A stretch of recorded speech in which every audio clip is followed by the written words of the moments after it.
আসসালামু আলাইকুম প্রিয় শিক্ষার্থী বন্ধুরা, তোমাদেরকে স্বাগত জানাচ্ছি আজকের পদার্থবিজ্ঞান ক্লাসে। একটি গুরুত্বপূর্ণ সৃজনশীল প্রশ্ন নিয়ে আলোচনা করছি। প্রথমেই আমরা সৃজনশীল প্রশ্নটি দেখে নিই। স্ক্রিনে লক্ষ্য করো, সৃজনশীল প্রশ্নটি হচ্ছে তোমার দুইটি স্লাইড ক্যালিপার্স আছে। প্রথমটির প্রধান স্কেলের 19 ঘর ভার্নিয়ার স্কেলের 20 ঘরের সমান। দ্বিতীয়টির ভার্নিয়ার ধ্রুবক প্রথমটির ভার্নিয়ার ধ্রুবকের দ্বিগুণ এবং প্রধান স্কেলের 9 ঘর ভার্নিয়ারের 10 ঘরের সমান। তোমার বন্ধু আসিফ তার সেন্টিমিটার স্কেল দিয়ে একটি বাক্স মেপে দৈর্ঘ্য প্রস্থ উচ্চতা পেল যথাক্রমে 10 সেন্টিমিটার, 9 সেন্টিমিটার ও 8 সেন্টিমিটার। এবারে ক নং প্রশ্নটি হচ্ছে ভার্নিয়ার স্কেল কাকে বলে? খ নংয়ে আছে কোন যন্ত্রের ভার্নিয়ার ধ্রুবক 0.02 মিলিমিটার বলতে কি বোঝায়? এবং গ নং প্রশ্নটিতে রয়েছে তোমার দ্বিতীয় স্লাইড ক্যালিপার্সটির প্রধান স্কেলের 1 ক্ষুদ্রতম ভাগের দৈর্ঘ্য নির্ণয় করো। এবং ঘ নং প্রশ্নটিতে রয়েছে আসিফ বাক্সটির আয়তন পরিমাপ করলে কিরূপ আপেক্ষিক ত্রুটি পাবে, গাণিতিকভাবে বিশ্লেষণ করো। তাহলে এবার আমরা প্রথমে ক নং প্রশ্নটি নিয়ে কথা বলছি। ক নং প্রশ্নটিতে রয়েছে ভার্নিয়ার স্কেল কাকে বলে?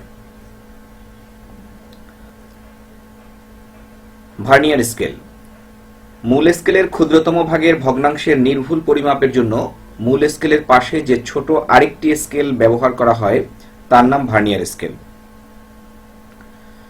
আমরা একটি স্লাইড ক্যালিপার্সের ছবি দেখব। এখন স্ক্রিনে লক্ষ্য করো, একটি স্লাইড ক্যালিপার্সের ছবি রয়েছে।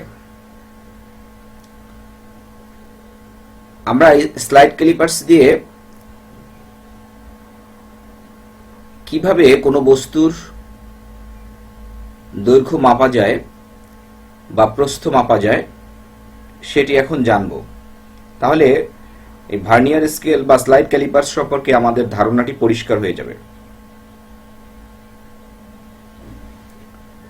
লক্ষ্য করো, স্ক্রিনে একটি ভার্নিয়ার স্কেল রয়েছে। ভার্নিয়ার স্কেলের দৈর্ঘ্য মাপার সূত্র আছে L = m + v × vc। লক্ষ্য করে এই যে মূল স্কেল, আমি আমার কার্সার দিয়ে দেখাচ্ছি, দেখো মূল স্কেলটার সাথে এই একটা ছোট্ট স্কেল লাগানো আছে। আবার মূল স্কেলটা সেন্টিমিটার স্কেলে দাগ কাটা রয়েছে আর তার পাশে আরেকটা স্কেল রয়েছে। এই ছোট্ট স্কেলটি হচ্ছে ভার্নিয়ার স্কেল। আমরা ভার্নিয়ার স্কেলের সংজ্ঞার মধ্যে সেটি দেখেছিলাম যে মূল স্কেলের পাশে আরেকটি ছোট স্কেল লাগানো থাকে, সেই স্কেলটাকে বলে ভার্নিয়ার স্কেল। মূল স্কেলের ক্ষুদ্রতম ভগ্নাংশ পরিমাণ মাপা যায় এই ভার্নিয়ার স্কেল দিয়ে। এখানে এই ভার্নিয়ার স্কেলের দুই চোয়াল, এই দুটিকে বলা হয় চোয়াল। এই চোয়ালের মাঝে একটা বস্তু রয়েছে, যে কালার্ড একটা বস্তু রয়েছে। এই বস্তুটি মাপতে গিয়ে দেখা গেল যে মূল স্কেলের দেখো এই যে 22 নম্বর ঘর, এরপরে ভার্নিয়ার স্কেলের 0 দাগটি রয়েছে। তাহলে এবার ভার্নিয়ারের 0 দাগ প্রধান স্কেলের 22তম দাগের সাথে মিলেছে। তাহলে প্রধান স্কেলে দেখো এখানে মানে 22-এর পরে একটু পরে আছে, অল্প একটু পরে আছে।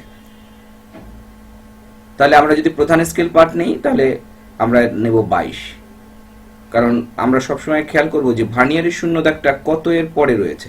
তাহলে এখানে 22-এর পরে রয়েছে বা 22 বরাবর থাকতে পারে, তাই আমরা প্রধান স্কেল পার্ট নেব 22। এরপরে আমরা দেখব যে ভার্নিয়ার স্কেলের এই যে দাগগুলো আছে, ভার্নিয়ার এখানে যে ভার্নিয়ার স্কেলটি দেখানো হয়েছে 0 থেকে 10 পর্যন্ত দাগ কাটা আছে। এই দাগগুলো নিয়ে যদি আমরা একটু পর্যবেক্ষণ করি তাহলে দেখব যে ভার্নিয়ার স্কেলের এই 6 দাগটি এই যে প্রধান স্কেলের দাগের সাথে মিলে আছে। ভার্নিয়ারের 6 দাগটি প্রধান স্কেলের একটা দাগের সাথে মিলেছে। এখন প্রধান স্কেলের একটি দাগের সাথে ভার্নিয়ারের যে দাগটি মিলবে সেটি হচ্ছে ভার্নিয়ার সমপাতন। তাহলে আমরা এখানে লিখেছি ভার্নিয়ার স্কেল, এই স্কেলটিকে আমরা বলেছি এটা ভার্নিয়ার স্কেল, আর এই স্কেলের ভার্নিয়ারের 6 নম্বর দাগ প্রধান স্কেলের সাথে মিলেছে। তাহলে ভার্নিয়ার সমপাতন, এই সূত্রে যে ভি অক্ষর রয়েছে সেই ভি অক্ষরের মান পাওয়া গেল 6। আর বলা আছে যে ভার্নিয়ার ধ্রুবক ভিসি এর মান হচ্ছে 0.1 মিলিমিটার। তাহলে আমরা এভাবে একটা বস্তুর দৈর্ঘ্য এই সূত্র ব্যবহার করে নির্ণয় করতে পারি যে L = m + v × vc, অর্থাৎ এখানে এম এর মান, এম হচ্ছে প্রধান স্কেল পার্ট, সেটা হচ্ছে 22 মিলিমিটার, আর ভি হচ্ছে ভার্নিয়ার সমাপতন, অর্থাৎ ভার্নিয়ার স্কেলের যে দাগটি প্রধান স্কেলের কোনো একটা দাগের সাথে মিলে যায়।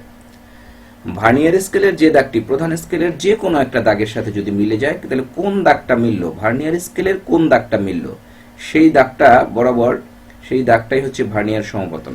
তাহলে এখানে 6 নম্বর দাগটি প্রধান স্কেলের দাগের সাথে মিলে গেছে, এজন্য ভার্নিয়ার সমাপতন হচ্ছে 6।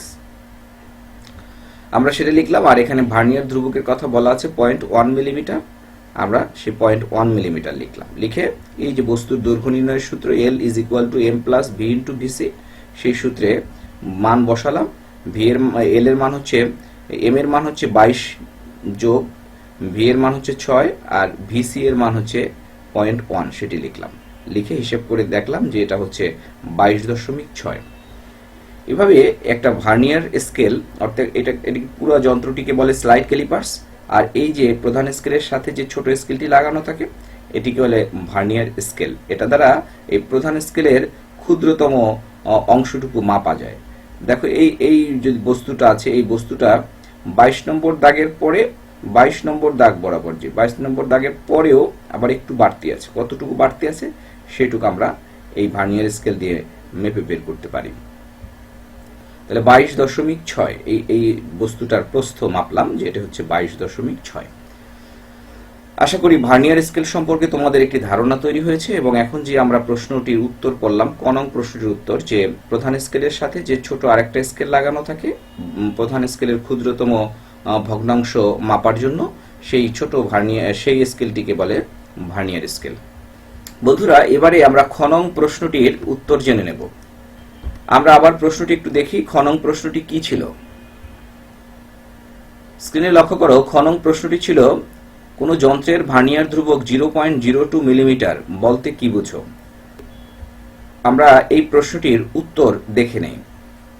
লক্ষ্য করো, প্রধান স্কেলের ক্ষুদ্রতম এক ভাগের চেয়ে ভার্নিয়ার স্কেলের ক্ষুদ্রতম এক ভাগ কতটুকু ছোট তার পরিমাণকে ভার্নিয়ার ধ্রুবক বলে। এটি হচ্ছে ভার্নিয়ার ধ্রুবকের সংজ্ঞা। প্রধান স্কেলের চেয়ে ভার্নিয়ার স্কেলের এক ভাগ কতটুকু ছোট। আমরা যেহেতু খ নম্বর প্রশ্নটির উত্তর করছি, খ নম্বর প্রশ্নটি হচ্ছে 2 মার্কের একটি প্রশ্ন। খ নম্বর প্রশ্নটি দুটি প্যারায় বিভক্ত থাকবে। আমাদেরকে বলা আছে কোন যন্ত্রের ভার্নিয়ার ধ্রুবক 0.02 মিলিমিটার, এটা দ্বারা কি বোঝায়। আমরা ভার্নিয়ার ধ্রুবকের সংজ্ঞা আগে দিলাম, যে প্রধান স্কেলের ক্ষুদ্রতম এক ভাগের চেয়ে ভার্নিয়ার স্কেলের ক্ষুদ্রতম এক ভাগ কতটুকু ছোট তার পরিমাণ হচ্ছে ভার্নিয়ার ধ্রুবক। তা আমরা যেহেতু এখানে বলা আছে ভার্নিয়ার ধ্রুবক 0.02 মিলিমিটার, তাই আমরা বলতে পারি যে এ দ্বারা বোঝায় যে কোনো যন্ত্রের ভার্নিয়ার ধ্রুবক 0.02 মিলিমিটার বলতে বোঝায় প্রধান স্কেলের ক্ষুদ্রতম এক ভাগের চেয়ে ভার্নিয়ার স্কেলের ক্ষুদ্রতম এক ভাগ হচ্ছে 0.02 মিলিমিটার ছোট। বন্ধুরা, এবারে আমরা গ নং প্রশ্নটি দেখে নিই। গ নং প্রশ্নটির উত্তর তৈরি করব। দেখো, গ নং প্রশ্নটি রয়েছে, তোমার দ্বিতীয় স্লাইড ক্যালিপার্সটির প্রধান স্কেলের এক ক্ষুদ্রতম ভাগের দৈর্ঘ্য নির্ণয় করো। এখানে যে তোমার কাছে দুইটি স্লাইড ক্যালিপার্স আছে, তার প্রথমটির প্রধান অক্ষের 19 ঘর ভার্নিয়ার স্কেলের 20 ঘরের সমান, আর দ্বিতীয়টির ভার্নিয়ার ধ্রুবক প্রথমটির ভার্নিয়ার ধ্রুবকের দ্বিগুণ, আর প্রধান অক্ষের 9 ঘর ভার্নিয়ারের 10 ঘরের সমান। এটা হচ্ছে তোমার দুটি স্কেলের ইনফরমেশন। শিক্ষার্থী বন্ধুরা, আমি প্রশ্নটি অনুযায়ী গ নং এর সমাধান বোর্ডে সাজিয়েছি। তাহলে আমরা লিখলাম ভার্নিয়ারের ভাগ সংখ্যা হচ্ছে 20, আর প্রধান স্কেলের এক ক্ষুদ্রতম ভাগের দৈর্ঘ্য S1 দিয়ে চিহ্নিত করলাম, এটার মান হচ্ছে 1 মিলিমিটার। মনে রাখতে হবে যে যদি প্রধান স্কেলের ক্ষুদ্রতম এক ভাগের দৈর্ঘ্য দেওয়া না থাকে, তাহলে সেন্টিমিটার স্কেলে সেটা হচ্ছে 1 মিলিমিটার। প্রধান স্কেলের ক্ষুদ্রতম এক ভাগের দৈর্ঘ্য হচ্ছে 1 মিলিমিটার, এটা ধরে কাজ করতে হবে। এরপরে ভার্নিয়ার ধ্রুবকের মান আমরা বের করে নিলাম। ভার্নিয়ার ধ্রুবক হচ্ছে, ভার্নিয়ার ধ্রুবক নির্ণয় করার সূত্র S/N। এখানে যেহেতু 1 S1 দ্বারা চিহ্নিত করেছি, N1 দ্বারা চিহ্নিত করেছি, আবার ভার্নিয়ার ধ্রুবক প্রথম স্লাইড ক্যালিপার্সের ক্ষেত্রে VC1 দ্বারা চিহ্নিত করেছি, তাই সূত্রটি হচ্ছে S1/N1। তো S1 এর মান হচ্ছে 1 মিলিমিটার, সেটি লিখলাম, আবার N1 এর মান হচ্ছে 20, সেটি লিখলাম। হিসাব করে দেখলাম 0.05 মিলিমিটার হয়েছে প্রথম স্লাইড ক্যালিপার্সের ভার্নিয়ার ধ্রুবকের মান। এবারে দ্বিতীয় স্লাইড ক্যালিপার্সের কথা বলা আছে, যে দ্বিতীয় স্লাইড ক্যালিপার্সের ভার্নিয়ার ধ্রুবকের মান হচ্ছে প্রথম স্লাইড ক্যালিপার্সের ভার্নিয়ার ধ্রুবকের মানের দ্বিগুণ। এখানে ভার্নিয়ারের যেহেতু 10 ঘরের সমান, তাই ভার্নিয়ারের ভাগ সংখ্যা হচ্ছে 10। আর ভার্নিয়ার ধ্রুবকের কথা বলা আছে যে সেটা হচ্ছে প্রথমটার দ্বিগুণ। প্রথমটার ভার্নিয়ার ধ্রুবক VC1 দ্বারা চিহ্নিত করেছি, আর দ্বিতীয়টির ভার্নিয়ার ধ্রুবককে VC2 দ্বারা চিহ্নিত করেছি। VC2 এর মান হচ্ছে VC1 এর দ্বিগুণ, আমরা VC1 কে 2 দিয়ে গুণ করছি, তাহলে 2 ইন্টু VC1 এর মান 0.05, সেটি গুণ করে পেলাম 0.1 মিলিমিটার। অর্থাৎ দ্বিতীয় স্লাইড ক্যালিপার্সের ভার্নিয়ার ধ্রুবক VC2 এর মান আমরা পেয়ে গেলাম। এবার প্রধান স্কেলের 1 ক্ষুদ্রতম ভাগের দৈর্ঘ্য কত সেটি বের করতে হবে। তা আমরা দ্বিতীয় স্লাইড ক্যালিপার্সের প্রধান স্কেলের 1 ক্ষুদ্রতম ভাগের দৈর্ঘ্যকে S2 দ্বারা চিহ্নিত করলাম। আমরা জানি VC2 is equal to S2 by N2, তাহলে আমরা S2 এর মান কত পাচ্ছি? S2 is equal to পাচ্ছি VC2 into N2। তো VC2 এর মান আমরা এখানে বের করে রেখেছিলাম 0.1, সেটি লিখলাম, আর N2 এর মান হচ্ছে 10, সেটি লিখলাম। দুটো গুণ করে পাচ্ছি 1 মিলিমিটার। তাহলে S2 এর মান আমরা পেয়ে গেলাম। আমাদেরকে প্রধান স্কেলের 1 ক্ষুদ্রতম ভাগের দৈর্ঘ্য বের করতে বলা হয়েছে, আমরা সেই প্রধান স্কেলের ক্ষুদ্রতম এক ভাগের দৈর্ঘ্য বের করলাম 1 মিলিমিটার, এবং আমরা এরকম একটা ফিনিশিং লাইন লিখব যে therefore অর্থাৎ অতএব দ্বিতীয় স্লাইড ক্যালিপার্সের প্রধান স্কেলের 1 ক্ষুদ্রতম ভাগের দৈর্ঘ্য হচ্ছে 1 মিলিমিটার। আশা করি এই গাণিতিক সমস্যাটির সমাধান তোমরা বুঝতে পেরেছো। শিক্ষার্থী বন্ধুরা, এবারে আমি ঘন গাণিতিক সমস্যাটি বোর্ডের সমাধান করছি। ঘন গাণিতিক সমস্যাটি উত্তর কিভাবে হবে আমরা একটু খেয়াল করি। আগে ঘন গাণিতিক সমস্যাটি কি ছিল সেটি আরেকবার লক্ষ্য করি। স্ক্রিনে লক্ষ্য করো, ঘন গাণিতিক সমস্যাটি ছিল আসিফ বাক্সটির আয়তন পরিমাপ করলে কিরূপ আপেক্ষিক ত্রুটি পাবে, গাণিতিকভাবে বিশ্লেষণ করো। আসিফের পরিমাপ করা বাক্সটির দৈর্ঘ্য প্রস্থ উচ্চতা ছিল 10 সেন্টিমিটার, 9 সেন্টিমিটার এবং 8 সেন্টিমিটার। এই তিনটি তথ্য অর্থাৎ দৈর্ঘ্য প্রস্থ উচ্চতার যে মাপ, এই তিনটি মাপই প্রশ্নে মূলত দেওয়া আছে এবং সেটি ব্যবহার করে আমাদের আপেক্ষিক ত্রুটি নির্ণয় করতে হবে। বোর্ডে লক্ষ্য করো আমি উত্তরটি কিভাবে সাজিয়েছি। আসিফের পরিমাপকৃত আয়তন, আসিফ আয়তন নির্ণয় করতে চায়, তার দৈর্ঘ্য প্রস্থ উচ্চতা জানা আছে। আয়তন নির্ণয় করার সূত্র হচ্ছে দৈর্ঘ্য গুণ প্রস্থ গুণ উচ্চতা। তা আসিফের যে পরিমাপ আছে সেই পরিমাপকৃত আয়তন হচ্ছে 10 ইন্টু 9 ইন্টু 8, অর্থাৎ দৈর্ঘ্য হচ্ছে 10 সেন্টিমিটার, প্রস্থ 9 সেন্টিমিটার, উচ্চতা 8 সেন্টিমিটার। তিনটি গুণ করে আমরা পাচ্ছি 720 ঘন সেন্টিমিটার। আসিফের পরিমাপকৃত আয়তন এটি। এরপরে আসিফ যেহেতু পরিমাপের জন্য সেন্টিমিটার স্কেল ব্যবহার করেছিল, কাজেই আসিফের ত্রুটি হচ্ছে, পরিমাপের ত্রুটি হচ্ছে 0.05 সেন্টিমিটার। অর্থাৎ সেন্টিমিটার স্কেলে যদি পরিমাপ করা হয় তাহলে ত্রুটি 0.5 সেন্টিমিটার ধরে নিতে হয়। 0.5 সেন্টিমিটার হচ্ছে আসিফের পরিমাপের ত্রুটি। কাজেই দৈর্ঘ্যের ক্ষেত্রে দৈর্ঘ্য ছিল 10 সেন্টিমিটার, সেক্ষেত্রে যদি পরিমাপ করি তাহলে আমরা প্লাস মাইনাস 0.5 পেতে পারি, অর্থাৎ হয় দৈর্ঘ্য 0.5 মিটার বেশি সেন্টিমিটার বেশি অথবা 0.5 সেন্টিমিটার কম। এভাবে প্রস্থ 9 প্লাস মাইনাস 0.5 সেন্টিমিটার এবং উচ্চতা হচ্ছে 8 প্লাস মাইনাস 0.5 সেন্টিমিটার। কাজেই এই ত্রুটি অর্থাৎ প্লাসেরও হতে পারে আবার মাইনাসেরও হতে পারে। সেক্ষেত্রে সম্ভাব্য সবচেয়ে বড় আয়তন আমরা পাবো এই প্লাস গুলো নিয়ে, যে আয়তন পাবো 10 প্লাস 0.5, এটি হচ্ছে দৈর্ঘ্য, প্রস্থের বেলায় 9 প্লাস 0.5 আর উচ্চতার বেলায় 8 প্লাস 0.5। এই তিনটিকে যদি গুণ করি তাহলে আমি পাচ্ছি 847.875 ঘন সেন্টিমিটার। এটি হচ্ছে আসিফের পরিমাপ করা যে ত্রুটি ছিল সেটার আয়তনের সবচেয়ে বড় আয়তন এটি হতে পারে।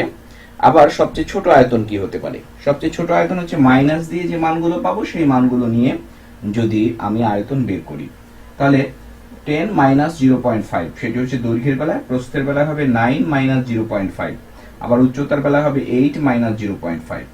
এই তিনটি গুণ করে পাচ্ছি 605, অর্থাৎ 605.625 ঘন সেন্টিমিটার। তো সম্ভাব্য সবচেয়ে বড় আয়তন এবং সম্ভাব্য সবচেয়ে ছোট আয়তন, এই দুটি আয়তন আমরা নির্ণয় করে ফেললাম। খেয়াল করো, সম্ভাব্য সবচেয়ে বড় আয়তন হচ্ছে 847.875 আর আসিফ বের করেছিল 720। আসিফের আয়তন বেরিয়েছিল 720। তো যদি সবচেয়ে বড় আয়তন 847.8756 হয় আর আসিফের বের করা আয়তন ছিল 720, তাহলে 847.875 থেকে 720 আমরা বিয়োগ করে দিলাম, তাহলে আয়তনে গ্যাপ ছিল কত? গ্যাপ ছিল হচ্ছে 127.875, অর্থাৎ তার বের করা আয়তন আর সম্ভাব্য সবচেয়ে বড় আয়তনের মধ্যে পার্থক্য ছিল এটা। এখানে আমরা পরম মান চিহ্ন ব্যবহার করব। পরম মান চিহ্ন কেন ব্যবহার করব? কারণ আমরা পার্থক্য বের করছি। পার্থক্য নির্ণয় করার সময় প্রকৃতপক্ষে আমরা বড় মানটি থেকে ছোট মানটিকে বিয়োগ করি। আবার আসিফের আমরা এখানে দেখলাম যে সম্ভাব্য সবচেয়ে ছোট আয়তন কত হতে পারে, 605.625 ঘন সেন্টিমিটার, আর আসিফ বের করেছিল 720। তাহলে 720 আর এই ছোট আয়তনের মধ্যে পার্থক্য কত ঘন সেন্টিমিটার, আমরা সেটি যদি বের করি তাহলে এবার 720 থেকে এবার 605.625 অর্থাৎ সবচেয়ে ছোট যে আয়তনটা সেটি বিয়োগ করলাম। বিয়োগ করে আমরা দেখলাম যে সবচেয়ে ছোট আয়তন এবং আসিফের বের করা আয়তনের মধ্যে গ্যাপ অর্থাৎ পার্থক্য হচ্ছে 114.375 ঘন সেন্টিমিটার। তাহলে আমরা দুই ধরনের গ্যাপ পাচ্ছি, পার্থক্য পাচ্ছি ত্রুটির ক্ষেত্রে, অর্থাৎ একটি হচ্ছে 127.875 আর একটি হচ্ছে 114.375। এখন ত্রুটির বেলায় আমরা সবসময় বড় ত্রুটিটিকে হিসাব করব, যে চূড়ান্ত ত্রুটি হিসেবে বড়টিকে বিবেচনা করব। কত বড়টি? বড়টি হচ্ছে 127.875। এটি যদি বিবেচনা করি তাহলে আসিফের বের করা ত্রুটি ছিল 720, আয়তন ছিল 720, আর এখানে চূড়ান্ত ত্রুটি পেলাম আমরা 127.875। তাহলে আপেক্ষিক ত্রুটি বের করার সূত্র হচ্ছে পরিমাপকৃত আয়তন, চূড়ান্ত ত্রুটি ভাগ পরিমাপকৃত আয়তন ইনটু 100%। তাহলে চূড়ান্ত ত্রুটি আমরা বড়টি নেব, দুইটি ত্রুটি বের করেছি, আমরা বড় ত্রুটিকে নেব 127.875, এটি হচ্ছে বড় ত্রুটি, সেটি নিলাম। আর আসিফের পরিমাপকৃত আয়তন ছিল 720, সেটি নিলাম। আর 100% দিয়ে গুণ করে আমরা পার্সেন্টেজ করলাম। আমরা জানি যে কোনো ভগ্নাংশকে যদি আমরা শতকরায় প্রকাশ করতে চাই তাহলে 100% দিয়ে গুণ করতে হয়। আমরা 100% দিয়ে গুণ করে শতকরা বের করলাম, অর্থাৎ 17.76%। আসিফ যে বাক্সটির দৈর্ঘ্য প্রস্থ উচ্চতা মেপেছিল সেই বাক্সটির পরিমাপের কিছু ত্রুটি আছে। সেন্টিমিটার স্কেল দিয়ে সে পরিমাপ করেছিল, একেবারে সূক্ষ্ম পরিমাপ করা হয়নি, সেখানে কিছু ত্রুটি আছে। সেই ত্রুটিটি আপেক্ষিক ত্রুটি হিসেবে আমরা সেটিকে বের করলাম এবং সেটি পাওয়া গেল 17.76%। এভাবে আপেক্ষিক ত্রুটির অঙ্ক খুবই গুরুত্বপূর্ণ, তোমরা এগুলো বাড়িতে বারবার প্র্যাকটিস করবে। এই চ্যানেলের সকল ভিডিও সবার আগে পেতে চ্যানেলটি সাবস্ক্রাইব করুন।